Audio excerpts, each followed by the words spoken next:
so I got the blueberry peach cobbler dump cake here and our homemade whipped cream.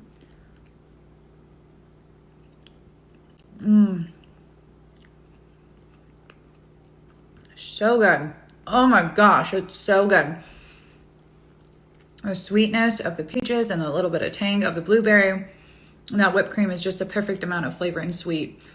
And then the texture from like the actual cake mix, that gives it like a good kind of gritty. You guys are gonna love it. So easy, so cheap, so fast, and it's always a crowd pleaser. Now I'm gonna go back to eating some more, okay?